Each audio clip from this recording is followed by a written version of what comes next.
नमस्कार, बिंदास हरियाणा के दर्शकों का बिंदास हरियाणा पर स्वागत है।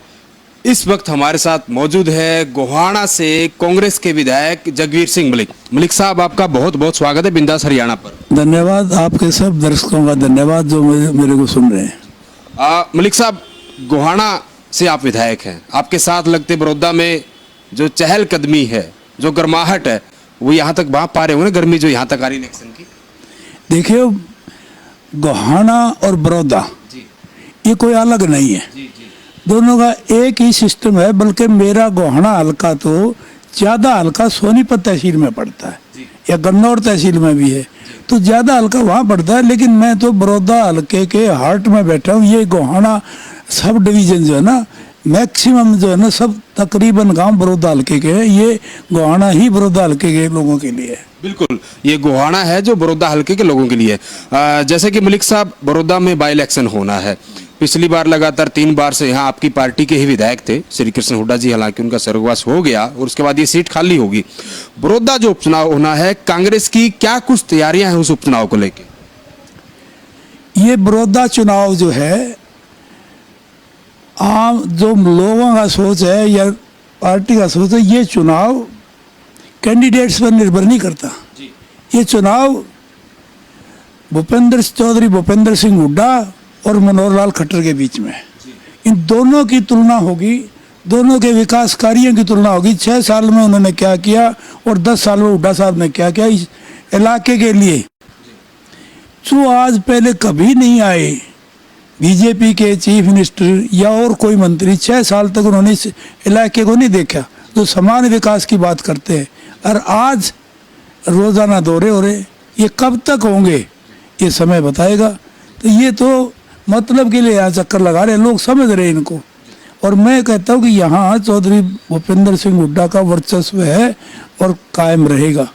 बिल्कुल, आपने यहाँ चौधरी भूपेंद्र सिंह हुड्डा की जो चौधर है उसका आप नारा दे रहे हो, साथ साथ आप ये भी कह रहे हो कि ये जो चुनाव है ये किसी कैंडिडेट के बीच में नहीं, ये चुनाव मौजूदा सीएम और पूर्व सीएम के बीच में है। लेकिन अगर हम बीजेपी की बात करें, बीजेपी ये कह रही है कि जब हुड्डा का यहाँ शासन था 10 साल से और लगातार काफी बार से आपके विधायक रहे हैं, तो कांग्रेस ने यहाँ पे अगर विकास कराया होता तो बड़ौदा की ये स्थिति आज नहीं होती। ऐसा आप पर आरोप लगाए जा रहे हैं। नहीं, देखो, शायद वो ना समझ लोग हैं जो ऐसा आरोप लगाते हैं। बड़ौदा सारे टोटल हल्के का सब डिवीजन कौन सा है? गोहाना। और ये मेडिकल कॉलेज किसी एक जगह नहीं खुलता। ये खानपुर मेडिकल कॉलेज कितने 100 करोड़ रुपए का है। यहाँ इतने बड़ा सारे हरियाणा में पहला मेडिकल कॉलेज जो है गवर्नमेंट भगोदयाल था। दूसरा सरकारी मेडिकल कॉलेज चौधरी भूपेंद्र सिंह हुड्डा ने खानपुर में खोले सारे हरियाणा में। तो ऐसे ही बड़ी चीज़ दे के गए हैं। और सारे इलाके में बहुत ऐसा था कि बीमारी का इलाज होता, 4,500-4,500 OPD थी, आज वो 500 OPD नहीं रही। डॉक्टर सारे करनाल ले गए। तो इन्होंने इसको ख़त्म करने का काम किया है। तो भूपेंद्र सिंह हुड्डा ने तो ये मेडिकल कॉलेज एक के लिए नहीं, ये जींद जिले के लिए, और ये तो जो है पानीपत और यूपी तक के मरीज आते थे यहाँ तो यूपी तक के। ये किसी क्या एक बड़ौदा हल्के के लिए कॉलेज नहीं है मेडिकल कॉलेज, तो बड़ौदा हल्के के लिए भी मेडिकल कॉलेज है। इनको मेडिकल कॉलेज की सौगात दी। और इसके अलावा जो यूनिवर्सिटी, महिला यूनिवर्सिटी, ये उत्तर भारत की बड़ी यूनिवर्सिटी है। ये कोई एक बड़ौदा हल्का या गोहाना हल्के की नहीं है, ये तो उत्तर भारत की बड़ी यूनिवर्सिटी है। तो इसको क्या कहेंगे आप? बड़ौदा हल्के में कुछ नहीं काम हो, या यूनिवर्सिटी खोली इस एरिया में खोली। ये जो रेलवे लाइन बनाई सोनीपत से, नहीं, सोनीपत से जो है जींद की रेलवे लाइन है, क्या ये रेलवे लाइन इस इलाके के लिए नहीं है? तो ये लोग कहते काम नहीं करे, तो ये गलतफहमी का शिकार बनाना चाहते। हुड्डा साहब ने, ये नेशनल हाईवे है, ये बड़ौदा हल्के से नहीं जाता, रेलवे लाइन बड़ौदा हल्के से नहीं जाती। तो ये सारी चीज़ें। और इसके अलावा इस बड़ौदा हल्के के लिए मिनी सेक्रेटेरिएट बनाया, जुडिशियल कम्प्लेक्स बनाया, रेलवे ओवर ब्रिज बनाया, कितने काम किए हुड्डा साहब ने। नागरिक अस्पताल जो गोहाना में है वो सारे बड़ौदा हल्के का भी है, ये सब डिवीजन का अस्पताल है, नागरिक हॉस्पिटल है। और कितने काम गिनाऊं मैं, छोटे मोटे काम। और जितने पैसे हुड्डा साहब ने लगाए गाँव की गलियाँ पक्की करने के लिए, वो जो है रिकॉर्ड निकलवा लो, पता लग जाए किसी ने कि ये समान विकास की बात करते हैं। इन्होंने तो 6 साल में एक नया पैसा नहीं दिया। तो ये असली जो किसान के लिए सुविधा थी, बिजली और पानी, हुड्डा साहब के राज में बिजली पानी पूरी रही। कोई किसान ऐसा नहीं मिलेगा आपको हल्के में जो ये कहे कि हुड्डा साहब ने बिजली पानी दी। आज ये कहने वाला नहीं होगा अगर इस सरकार ने, बीजेपी सरकार ने बिजली पानी का कोई काम किया। अब पहले लोग गए थे, ड्रेन नंबर 8 हमारा एक लाइफ लाइन है, जो गोहाना और बड़ौदा हल्के के लोगों के लिए ये ड्रेन नंबर 8 से पानी निकालते हैं जीरी के लिए या और उसमें फसल में सिंचाई के लिए। इसमें पानी नहर का छुड़वाते हैं, जब बरसात नहीं होती तो नहर का पानी आता है। लेकिन जब किसान गए माननीय मनोहर लाल खट्टर जी के पास कि जी आप इस ड्रेन नंबर 8 में पानी छुड़वा दो, हमारी खेती सूख रही है, फसल सूख रही है, हम बर्बाद हो जाएंगे, तो उनका जवाब था ये गंदा नाला है ड्रेन नंबर 8, इसमें नहर का साफ पानी नहीं छोड़ा जा सकता। लेकिन हुड्डा साहब के साथ 10 साल में जब जरूरत हुई लोगों को, इसमें नहर का पानी आया, लोगों ने सिंचाई करी और खुशहाल हुए। लेकिन अब इलेक्शन आने पर बगैर कहे उस गंदे नाले में नहर का पानी छोड़ दिया। ये क्या मतलब समझे? बिल्कुल, आपने ये कांग्रेस के जो कार्यकाल थे उसके दौरान जो विकास हुए हैं, विकास कार्य है, वो गिनवाने की आपने कोशिश की। इसमें कोई दो राय नहीं है कि पहले ये लोकदल का गढ़ माना जाता था और आजकल ये चौधरी भूपेंद्र सिंह हुड्डा का गढ़ रहा है। लेकिन अगर हम बीजेपी की बात करें, बीजेपी ये कह रही है कि बड़ौदा की जनता ने जितने भी दल हैं सभी को बारी बारी मौका दिया, और लेकिन इस बार जो है बड़ौदा की जनता मन बना चुकी कि इस बार पहली बार जो है बीजेपी की वहां से जीत होगी, कमल खिलाएंगे। क्या कहना आपका इस पर? देखो, मुझे नहीं लगता जो आप कह रहे हो उनका कोई कथन में कहीं सच्चाई है। क्या बड़ौदे के हल्का मोस्टली किसान है, इसमें बड़ौदे हल्के में किसान की बर्बादी कर दी। आज मंडी का जो सिस्टम है उसको खत्म कर दिया, मंडी में अफसर भी तबादले शुरू कर दिए। तो क्या ये अध्यादेश जारी कर दिए 3, इन अध्यादेशों से मंडी का सिस्टम खत्म कर दिया। कोई किसान कहीं पर अपनी वो बेचो, और कहीं पर जो है, क्या किसान हरियाणा का किसान महाराष्ट्र में वहाँ ले जा सकता है अनाज को? क्या कर्नाटक में ले जा सकता है? ये कौन ले जाएंगे? ये बड़े बड़े व्यापारी ले जाएंगे। जब मंडी से बाहर, मंडी में तो इन बड़े बड़े व्यापारियों का, अडानी अंबानी वगैरह जो है, इनको मंडी से खरीदेंगे तो उनको वो देना पड़ेगा, टैक्स देना पड़ेगा, 8% टैक्स लगेगा। उससे बचाने के लिए बाहर खरीदने के लिए इनको इजाज़त दे दी। बाहर यदि ये बाहर भी खरीदे हमें कोई एतराज़ नहीं है, लेकिन MSP कहाँ है? मिनिमम सपोर्ट प्राइस किसान को कैसे मिलेगी? उसका तो कोई जिक्र ही नहीं इस नए कानून में।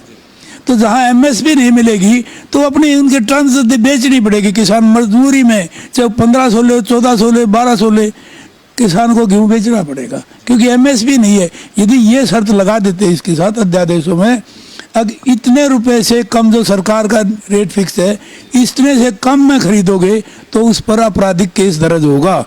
तो ये लगा देते तो मामला ठीक था, लेकिन इन्हें तो मैक्सिमम सपोर्ट प्राइस को ही खत्म कर दिया। आपने जो 3 अध्यादेश लाए गए हैं उनकी यहाँ बात की, और जो भी किसानों को समस्या आ रही है उसका मलिक साहब आपने यहाँ पे जिक्र उठाया, उनका मुद्दा उठाया। अगर हम बात करें, आपके विधानसभा में साथी हैं अभय सिंह चौटाला जो कि नेल्लो के वरिष्ठ नेता भी है, उनका ये कहना है कि कांग्रेस जो है वो बीजेपी के साथ मिली हुई है, क्योंकि उन्होंने काफी घोटाले जो है सरकार में किए, उन घोटालों को उठाया भी है और मुख्यमंत्री को पत्र भी लिखा है, प्रधानमंत्री को भी और गृह मंत्री को भी उसकी एक कॉपी भेजी है, CBI जांच की मांग की है। उनका ये कहना है कि कांग्रेस जो है गठबंधन की सरकार में बहुत सारे घोटाले किए जा रहे हैं, लेकिन कांग्रेस चुप बैठी है, उन घोटालों को नहीं उठा रही। देखो, हम एक घोटाले को उठा रहे हैं, उनका कथन बिल्कुल गलत है। और आपने मानेसर में देखा है, 4 सीट आ गई, सरकार बीजेपी ने कर दिया, क्या मिला हुड्डा साहब के खिलाफ? ये तो दुर्भावना से केस कर रहे हैं और ये चाहते हैं कि भाई नेल्लो का था एक ही प्रोग्राम है, अगर हुड्डा साहब डाउन हो गए तो तुम्हारा कोई बात बढ़ सकते हैं, नहीं तो हुड्डा साहब के रहते तुम्हारी पार्टी खत्म है। अरे इसलिए वो तो बौखलाए हुए हैं, बौखलाहट में ऐसी बातें करते। आज हुड्डा साहब हरियाणा के पॉपुलर लीडर हैं और उन्होंने 36 बरादरी के लिए काम किया है, चाहे हरिजन हो, चाहे बैकवर्ड हो, चाहे जनरल के हों, सब जातियों के लिए काम किया है। अब ब्राह्मणों के लिए उन्होंने दौड़ी के मालिक बना दिए, कानून बना के, इस सरकार ने वो ख़त्म कर दी। हुड्डा साहब ने ब्राह्मणों को और दूसरे को, बनिया को, पंजाबी को, इनको जो है आरक्षण दिया जनरल कैटेगरीज के, इकोनॉमिकली बैकवर्ड क्लासेस में, तो इन्होंने वो भी ख़त्म कर दिया। मतलब ये तो ख़त्म करने लग रहे हैं। हुड्डा साहब ने जो दिए थे, तो हुड्डा साहब ने तो 36 बरादरी का काम किया, जात पात की राजनीति नहीं करी। इन्होंने तो एक ही काम किया है, इसमें जात पात का करके काम करने की जरूरत नहीं समझी, जात पात का जहर घोल के समाज के टुकड़े कर दिए हैं। तो इसलिए मैं समझता हूँ कि लोग जो है मुद्दे हैं यहाँ, एक तो भ्रष्टाचार का मुद्दा है। इस सरकार में जो मुद्दे हैं ना, जो भ्रष्टाचार के, ये मेरे पास लिस्ट है, बहुत बड़ी लिस्ट है, ये सारे 50 से ऊपर ये लिस्ट है मुद्दों की। बिल्कुल, आप ये जो मुद्दे हैं भ्रष्टाचार के, आपने लिस्ट बनाई हुई है। तो मलिक साहब, अभी विधानसभा का जो सेशन है, मानसून सेशन, वो कुछ टाइम बाद आने वाला है, तो मलिक साहब का वहाँ क्या रूप देखने को मिलेगा? क्या कांग्रेस इन मुद्दों को प्रमुखता से उठाएगी विधानसभा में? हम किसान के मुद्दों को, भ्रष्टाचार, हमारा ये इलेक्शन भी किसान के मुद्दे को लेकर, भ्रष्टाचार को लेकर, कानून व्यवस्था को लेकर, ये ऐसे मुद्दे हैं, आज ज्वलंत मुद्दे हैं स्टेट में, जिनका बीजेपी के पास कोई जवाब नहीं है। आज इतने भारी जो वो हो रहा है, और कोविड के अंदर जो इसको अवसर बनाने की बात थी, इन्होंने अवसर बनाया कोविड को, इन्होंने रजिस्ट्रियों में भ्रष्टाचार किया, शराब घोटाला किया, तो ये तो बीजेपी वाले तो इसका ही फायदा उठा रहे हैं कोविड का। तो ये सारी चीज़ें, अब ये क्या है, किसान कानून का जो लाए किसान का, ये कोविड में इसलिए लाए हैं ताकि आंदोलन ना हो सके, बड़ा आंदोलन को रोका जा सके, किसान आंदोलन ना करें। बिल्कुल, मलिक साहब का ये कहना है कि लॉकडाउन का फायदा उठा के इस तरह के अध्यादेश लाए जा रहे हैं और कहीं ना कहीं जनता को दबाया जा रहा है। अब हम बात करें, कुछ समय पहले मुख्यमंत्री मनोहर लाल खुद यहाँ आए थे हल्के में, उन्होंने कहा था कि जब तक यहाँ पे कोई विधायक नहीं बनता तब तक मैं ही आपका विधायक हूँ। साथ साथ उनका ये भी कहना था कि जब लोगों ने उनसे सवाल किया कि हमारे यहाँ विकास नहीं हुआ, उन्होंने कहा कि जो भी आपके यहाँ पे विधायक थे वो कभी मेरे पास चलकर नहीं आए, कभी उन्होंने अपने विकास कार्यों को लेकर मेरे से कभी बात नहीं की। कैसे देखते हैं आप मुख्यमंत्री मनोहर लाल के बयान को? ऐसे मनोहर लाल जी तो 6 साल हो गए चीफ मिनिस्टर बने, अब आज ही का है ना, अभी इलेक्शन आ गया तो इसलिए कहा है ना मैं यहाँ का विधायक हूँ। पहले विधायक नहीं थे यहाँ के, जब वो पहले भी विधायक होंगे तो वो खुद जो है, आज तो कहते हैं मैं विधायक आज यहाँ का हूँ, वो मुख्यमंत्री हरियाणा के, उस बराबर समान विकास की बात करते। क्या कभी बड़ौदा हल्के के अंदर किसी गांव में आए? उनसे पूछ लेना कभी आए हो तो। बीजेपी जो है समान काम समान विकास की बात करती है, लेकिन बड़ौदा में उन्होंने इस जो विकास है यहाँ पे नहीं किया गया, आप ये कहना आपका? नहीं, डिमांड हमने भी रखी है और रखी है। ये वेस्टर्न बाईपास है, ये बड़ौदा हल्के को भी टच करता है, गोहाने को भी टच करता है, ये सारा बड़ौदा हल्का है ये वेस्टर्न बाईपास पे। ये बाईपास 2016 में मुख्यमंत्री की घोषणा थी बनाएंगे, और 2 बार विधानसभा में मेरे को वो दिया था आश्वासन, विधानसभा में एक वेस्टर्न बाईपास बनाएंगे। आज तक उसका नामो निशान नहीं। यदि ये खुद मुख्यमंत्री बड़ौदा हल्के के बाईपास की घोषणा करते हैं तो और वो नहीं बनता तो क्या समझेंगे आप? तो इसके जब खुद घोषणा करके ये बाईपास नहीं बना रहे तो क्या करेंगे ये? तो ये सिर्फ लोगों को भड़कलाने की बात है। और ये खट्टर साहब नहीं, मुझे तो पता लगा रणजीत सिंह जी आए थे, वो भी कहते मुझे विधायक समझो, और दूसरे एमएलए थे वो विधायक समझो। रणजीत सिंह की आपने बात की, रणजीत सिंह का एक वीडियो वायरल हो रहा है, आपने भी देखा होगा ना, कि आपने उनका नाम ले दिया तो ये सवाल बनता है।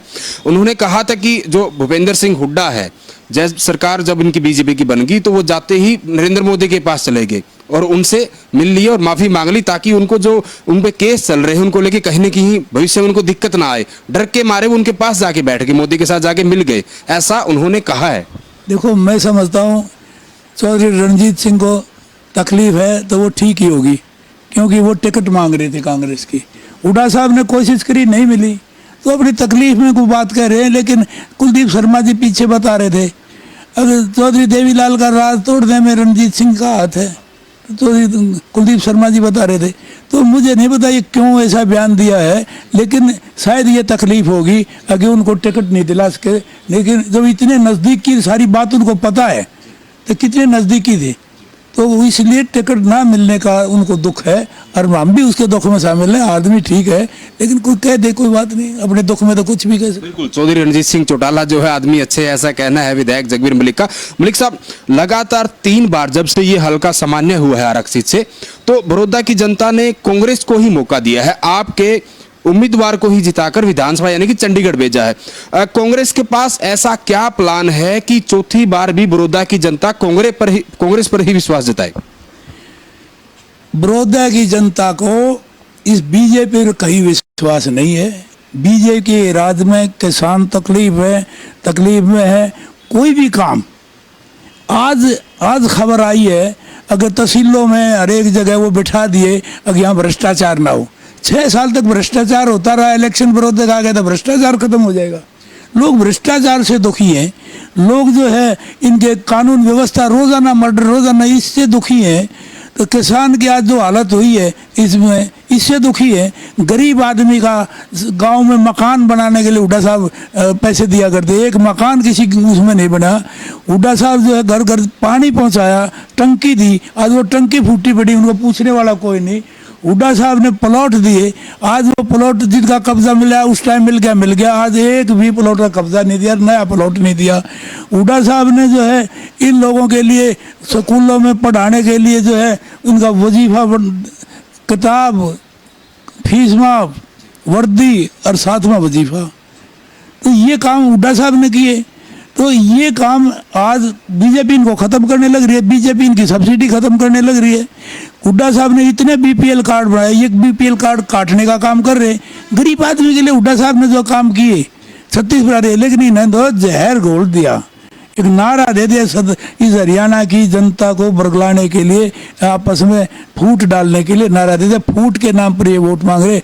मैं समझता हूँ जनता अपने आप समझेगी। लॉकडाउन में लोगों को पता लग गया इतनी भारी बेरोजगारी है। 33.6 हरियाणा जो खुशहाल प्रदेश जिसको कहते थे, आज सबसे ज्यादा इंडिया में बेरोजगारी हरियाणा में 33.6%। तो लोग बेरोजगारी के नाम पे, लॉ एंड ऑर्डर के नाम पे, किसान की दुरुक्ति के नाम पे, भ्रष्टाचार के नाम पे लोग क्या इसमें शामिल होंगे? इस राज में लोग, खट्टर साहब कह रहे थे मारे में, अगर राज में हिस्सा कर लो, ये ऐसे राज में हिस्सा करेंगे लोग, तो मैं समझता हूँ लोग समझेंगे, लोग हालात देखेंगे तो इसमें शामिल होने। तो ये थे हमारे साथ कांग्रेस के वरिष्ठ नेता और गोहाना से विधायक जगवीर सिंह मलिक, जिनका कहना है कि जो बड़ौदा की जनता है वो कांग्रेस के जो 10 साल का जो कार्यकाल था उसके विकास को देखकर एक बार फिर से जो है कांग्रेस के उम्मीदवार को जिताकर विधानसभा में भेजेगी। हालांकि ये देखने वाली बात होगी कि मतदाता किस पार्टी के उम्मीदवार को जिताकर विधानसभा यानी कि चंडीगढ़ भेजते हैं। वीडियो जर्नलिस्ट अमित के साथ सुरेंद्र नैन, बिंदास, हरियाणा।